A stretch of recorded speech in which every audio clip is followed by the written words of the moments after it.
ഹരി, ഇപ്പോൾ രാഹുൽ മാങ്കൂട്ടത്തിനെ കോടതിയിൽ നിന്ന് കൊണ്ടുപോയിരിക്കുകയാണ് ജയിലിലേക്ക്. അവിടുത്തെ പ്രതിഷേധം അവസാനിച്ചിട്ടുണ്ടോ? ഈ പൂജപ്പുര സെൻട്രൽ ജയിലിൽ എത്തുന്നതിന് മുമ്പ് ഇത്തരത്തിൽ പലയിടങ്ങളിലും പ്രതിഷേധം ആസൂത്രണം ചെയ്തിട്ടുണ്ടാകാം യൂത്ത് കോൺഗ്രസ്, അല്ലേ? തീർച്ചയായിട്ടും അമൃത, ആ സാധ്യത തള്ളിക്കളയാൻ കഴിയില്ല. കാരണം അത്രത്തോളം രോഷാകുലരായിരിക്കുകയാണ് പ്രവർത്തകർ. അവരുടെ സംസ്ഥാന അധ്യക്ഷനെയാണ് ഇത്തരത്തിൽ റിമാൻഡിലേക്ക് വിട്ടിരിക്കുന്നത്, അറസ്റ്റ് രേഖപ്പെടുത്തി റിമാൻഡിലേക്ക് വിട്ടിരിക്കുന്നത്. അതുകൊണ്ട് തന്നെ വഴിയിലുടനീളം പ്രതിഷേധങ്ങൾ രൂപപ്പെടാനുള്ള സാധ്യതയുണ്ട്. അവിടെ ഒന്നും പ്രതിഷേധങ്ങൾ ഉണ്ടായില്ലെങ്കിൽ പോലും ജയിലിന് മുന്നിൽ പ്രവർത്തകർ തമ്പടിച്ചുകൊണ്ട് അവിടെ മുദ്രാവാക്യം മുഴക്കി പോലീസ് വാഹനം തടയുന്ന നിലയിലേക്ക് വരെ കാര്യങ്ങൾ കൊണ്ടുവരാനുള്ള എല്ലാ സാധ്യതയും അത്തരത്തിൽ പ്രതിഷേധിക്കാനുള്ള എല്ലാ സാധ്യതകളും നിലനിൽക്കുന്നുണ്ട് എന്നുള്ളതാണ് ഇതിൽ ഏറ്റവും പ്രധാനപ്പെട്ട ഒരു കാര്യം. എന്തായാലും ഇത് സംബന്ധിച്ച് ഇപ്പോൾ രാഹുൽ മാങ്കൂട്ടത്തിനെ സംബന്ധിച്ച് ഇത് രാഷ്ട്രീയമായി ഉപയോഗിക്കുക എന്നുള്ളതാണ് പ്രതിപക്ഷം കണക്കാക്കുന്നത്. കാരണം പ്രതിപക്ഷത്തിന്റെ ഒരു കണക്കുകൂട്ടൽ രാഹുൽ മാങ്കൂട്ടത്തിനെ സ്ഥിരമായി വേട്ടയാടുകയാണ് സർക്കാർ ചെയ്യുന്നത്. നേരത്തെ തന്നെ വ്യാജ തിരിച്ചറിയൽ കാർഡ് കേസിൽ രാഹുൽ മാങ്കൂട്ടത്തിനെ ചോദ്യം ചെയ്യാനായി പോലീസ് വിളിപ്പിച്ചിരുന്നു. അത് തന്നെ പ്രതികാര രാഷ്ട്രീയമാണ് എന്നുള്ള തരത്തിൽ പ്രതിപക്ഷം പ്രതികരിച്ചിരുന്നു. പ്രതിപക്ഷ നേതാവ് അടക്കം അക്കാര്യത്തിൽ സംസാരിച്ചിരുന്നു. ഇപ്പോൾ ഒരു സെക്രട്ടേറിയറ്റ് മാർച്ച് അക്രമാസക്തമായതിനു ശേഷം എടുത്ത കേസിൽ ഒരു പ്രതിപക്ഷ യുവജന സംഘടനയുടെ സംസ്ഥാന അധ്യക്ഷനെ അറസ്റ്റ് ചെയ്യുന്നു. അതും രാവിലെ വീട്ടിലേക്ക് കയറിക്കൊണ്ട് പോലീസ് ഇത്തരത്തിൽ അറസ്റ്റ് രേഖപ്പെടുത്തുക. രാഹുൽ മാങ്കൂട്ടത്തിലുമായി ബന്ധപ്പെട്ട അല്ലെങ്കിൽ കോൺഗ്രസുമായി ബന്ധപ്പെട്ട ആളുകൾ പറഞ്ഞാൽ വീട് വളഞ്ഞുകൊണ്ട് പോലീസുകാർ ഇത്തരത്തിൽ രാഹുൽ മാങ്കൂട്ടത്തിനെ അറസ്റ്റ് രേഖപ്പെടുത്തുന്നു. അപ്പോൾ അത്തരത്തിൽ ഉള്ള പോലീസ് നടപടിയെ വളരെ കൃത്യമായി രാഷ്ട്രീയ രൂപത്തിൽ അവതരിപ്പിക്കുക എന്നുള്ളതാണ് പ്രതിപക്ഷത്തെ സംബന്ധിച്ച ഇനി ഏറ്റവും പ്രധാനപ്പെട്ട കാര്യം. അപ്പോഴും CPM-നെയും LDF-നെയും സംബന്ധിച്ച് വളരെ കൃത്യമായി പ്രോസിക്യൂഷൻ ഉന്നയിച്ച വാദഗതികൾ കോടതി അംഗീകരിച്ചതുകൊണ്ടാണ് രാഹുലിന് ജാമ്യം ലഭിക്കാതിരുന്നത് എന്നുള്ള കാര്യം ഉന്നയിക്കാൻ കഴിയും. ആ രാഹുലിന്റെ നേതൃത്വത്തിൽ നടന്നിട്ടുള്ള അക്രമമായിരുന്നു സെക്രട്ടേറിയറ്റ് മാർച്ചിൽ നടന്നത്, അല്ലെങ്കിൽ സെക്രട്ടേറിയറ്റ് മാർച്ചിൽ ഉടലെടുത്തത് എന്നുള്ള കാര്യം വളരെ കൃത്യമായി ഇപ്പോൾ CPM-ന് ഉന്നയിക്കാൻ കഴിയും, DYFIക്ക് ഉന്നയിക്കാൻ കഴിയും. രാഹുൽ മാങ്കൂട്ടത്തിനെ പ്രതിക്കൂട്ടിൽ നിർത്തിക്കൊണ്ട് തന്നെ അവർക്ക് ചില കാര്യങ്ങൾ, അതായത് പ്രോസിക്യൂഷൻ സമർപ്പിച്ചിട്ടുള്ള റിപ്പോർട്ടിലെ ചില പ്രധാനപ്പെട്ട കാര്യങ്ങൾ ഉയർത്തിക്കാണിക്കാനാണ് അവർ ശ്രമിക്കുക. അതിലൊന്ന്, സ്ത്രീകളെ മുന്നിൽ നിർത്തി പോലീസുകാരെ ദേഹോപദ്രവം ചെയ്യുന്നു. രണ്ട്, ഇതിന്റെ ആദ്യ അവസാനം അക്രമം നയിക്കാൻ വേണ്ടി അതിന്റെ മുൻനിരയിൽ രാഹുൽ മാങ്കൂട്ടത്തിലുണ്ടായിരുന്നു. ഒപ്പം അണികൾക്ക് അതിന്റെ പ്രേരണയും പ്രോത്സാഹനവും നൽകിയത് രാഹുൽ മാങ്കൂട്ടത്തിലായിരുന്നു.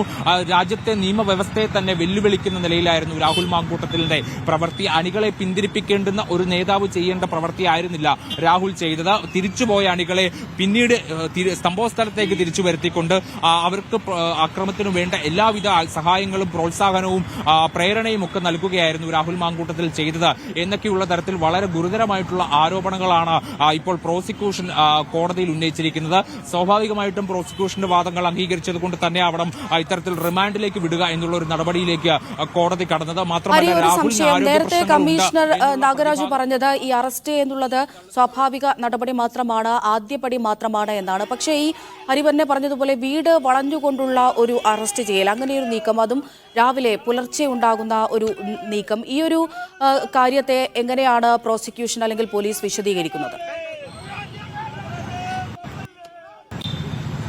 പ്രോസിക്യൂഷന്റെ ഭാഗത്തുനിന്ന് അതിലുണ്ടാകുന്ന ഒരു വിശദീകരണം എന്തെന്ന് വെച്ചാൽ, അതായത് രാഹുൽ മാങ്കൂട്ടത്തിൽ ഏറെ നാളായിട്ട് ചികിത്സയിലിരുന്ന ഒരു വ്യക്തിയാണ്. അതുകൊണ്ട് തന്നെ അദ്ദേഹത്തെ അറസ്റ്റ് ചെയ്യുന്നതിന് ചില പരിമിതികൾ ഉണ്ടായിരുന്നു. അതുകൊണ്ടാണ് അദ്ദേഹം ഡിസ്ചാർജിലായി ആയതിനു ശേഷം ഇത്തരത്തിൽ അറസ്റ്റ് എന്നുള്ള നടപടികളിലേക്കൊക്കെ കടക്കാൻ വേണ്ടി തീരുമാനിച്ചത്.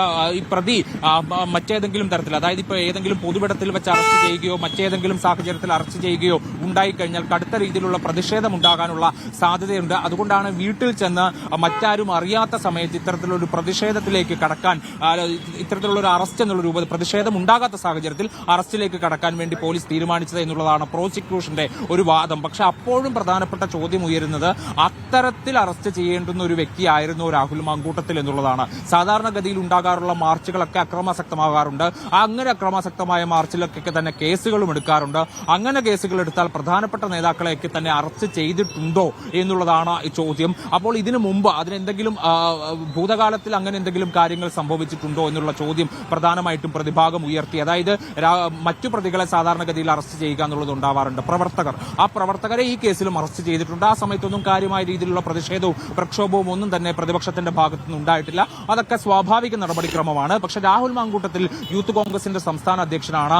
ഈ പ്രതിപട്ടികയിലെ ആദ്യ 5-ൽ ഉൾപ്പെട്ട ആളാണ്, 4ാം പ്രതിയാണ്. അതിനു മുകളിലുള്ള 3 പ്രതികളും, ഒന്ന് VD സതീശൻ പ്രതിപക്ഷ നേതാവാണ്, 2 Shafi Parambil MLA L A ആണ്, എം വിൻസെന്റ് കോവളം MLA ആണ്. ഇത്തരത്തിലുള്ള പ്രധാന നേതാക്കളിലേക്ക് ഈ അറസ്റ്റിലേക്ക് വരാൻ, പ്രധാന നേതാക്കളുടെ അറസ്റ്റിലേക്ക് വരാൻ എന്തായിരുന്നു തക്കതായ കാരണം എന്നുള്ള ഒരു ചോദ്യം അപ്പോഴും പ്രതിഭാഗം ചോദിക്കുന്നുണ്ട്. പക്ഷെ ആ സമയത്തൊക്കെ തന്നെ പ്രോസിക്യൂഷൻ ഈ കേസിന്റെ മെറിറ്റിലേക്കാണ് കടക്കുന്നത്. ഈ അറസ്റ്റ് അടക്കമുള്ള നടപടികളുടെ ഒരു വിശദീകരണത്തിലേക്ക് കടക്കാൻ പ്രോസിക്യൂഷൻ തയ്യാറായില്ല. കോടതി അത്തരം കാര്യങ്ങളെക്കുറിച്ചും അന്വേഷിച്ചിട്ടില്ല. പക്ഷെ കോടതി ചോദിച്ചിട്ടുള്ളത് ചില കാര്യങ്ങൾ. യൂത്ത് കോൺഗ്രസിന്റെ സംസ്ഥാന അധ്യക്ഷൻ എന്തിനായിരുന്നു കയ്യിൽ പട്ടിക കഷ്ണവുമായി അവിടെ ഉണ്ടായിരുന്നത് എന്ന്, അതായത് രാഹുൽ മാങ്കൂട്ടത്തിന്റെ കയ്യിൽ പട്ടിക കഷ്ണം ഉണ്ടായിരുന്നു എന്നുള്ളത് പ്രോസിക്യൂഷന്റെ വാദമാണ്. അങ്ങനെ പ്രോസിക്യൂഷൻ വാദം ഉന്നയിച്ചപ്പോഴാണ് പ്രതിഭാഗം കോടതിയുടെ ഭാഗത്തുനിന്ന് ചോദ്യം ഉണ്ടായത്, എന്തിനാണ് രാഹുൽ മാങ്കൂട്ടത്തിന്റെ കയ്യിൽ ഒരു പട്ടിക കഷ്ണം ഉണ്ടായിരുന്നത് എന്നുള്ളതാണ്. പക്ഷേ പ്രതിഭാഗം അതിന് മറുപടിയായിട്ട് പറയുന്നത് രാഹുലിന്റെ കയ്യിൽ പട്ടിക കഷ്ണം ഇല്ലായിരുന്നു, മറ്റു ചില പ്രവർത്തകർ ഇത്തരത്തിൽ അക്രമാസക്തരായിട്ടുണ്ട്, അവരെയൊക്കെ തന്നെ പോലീസ് അറസ്റ്റ് ചെയ്തിട്ടുണ്ട്, അവരെ റിമാൻഡ് ചെയ്തിട്ടുണ്ട്, അവരിൽ പലരും ജയിലിലാണ്. പക്ഷെ രാഹുലിന്റെ ഭാഗത്തുനിന്ന് അങ്ങനെ ഉണ്ടായതായിട്ടുള്ള തെളിവുകൾ ഇല്ല എന്നുള്ള കാര്യമാണ് പ്രതിഭാഗം പ്രധാനമായിട്ടും വാദിച്ചത്. പക്ഷെ പ്രോസിക്യൂഷൻ അതിന് മറുപടി എന്നോണം ചില ദൃശ്യങ്ങൾ, ചില ഫോട്ടോകളൊക്കെ തന്നെ കോടതിയിൽ സമർപ്പിച്ചു.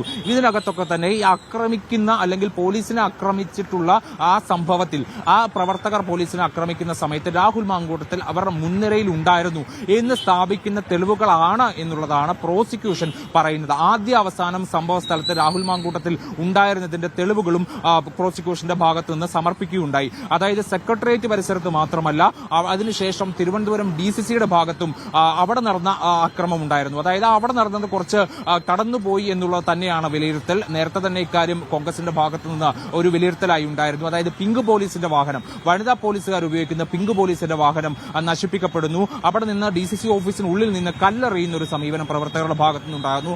അപ്പോൾ ഈ പ്രവർത്തകർ DCC ഓഫീസിനുള്ളിലാണ്. അവരെ അറസ്റ്റ് ചെയ്യണമെങ്കിൽ പോലീസിന് DCC ഓഫീസിനുള്ളിലേക്ക് കയറണം. അങ്ങനെ DCC ഓഫീസിന് ഉള്ളിലേക്ക് കയറാൻ വേണ്ടി പോലീസുകാരെ സമ്മതിക്കാതെ യൂത്ത് കോൺഗ്രസിന്റെ സംസ്ഥാന അധ്യക്ഷൻ അവിടെ പ്രതിരോധം തീർത്തു.